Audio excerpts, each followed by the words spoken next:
humanoid must not escape. 40 years ago, the robots rebelled. The last humanoid is trapped in a maze of their own devising, with only a single blaster on hand to try to make his escape through randomly generated rooms filled with hordes of mechanized enemies and their overlord, Evil Otto. Humanoid intruder.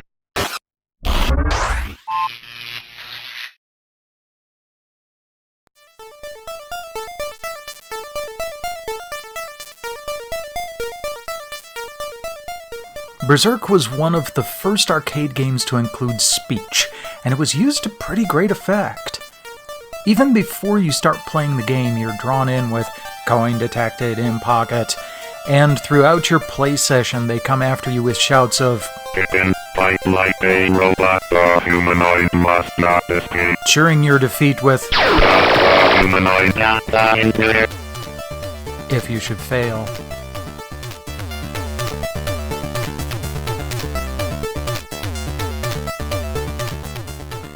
It's a relatively simple game. I mean, it was made in 1980, but it directly inspired two other personal favorites. Robotron 2084 was made to rectify the inability to shoot in one direction as you ran in the other, and ended up being a much more satisfying, fast-paced affair.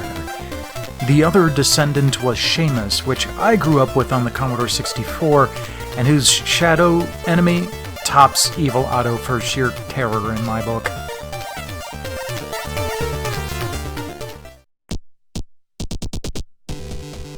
Three years after releasing the arcade, Berzerk made it to the tabletop thanks to Milton Bradley.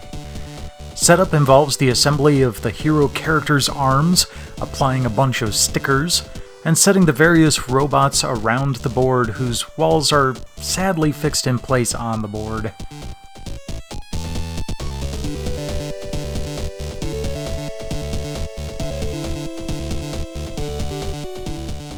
After a roll of the die, the hero player can move in any direction except diagonally, trying to land in a spot adjacent to a robot for a zap. The robot player has to split their role among all the robots and Evil Otto himself. It kinda seems to simulate the arcade version's reduction of slowdown as the robots are eliminated. Evil Otto can move in any direction, including diagonally, plus he has the ability to pass through walls.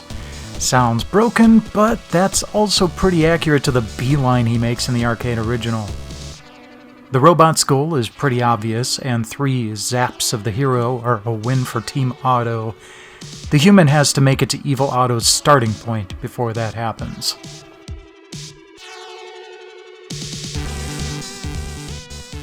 This wasn't a bad game, but I think it's another one that wears down quickly as strategies are learned, and the victory conditions try harder to pattern themselves after the arcade title than making for a good board game.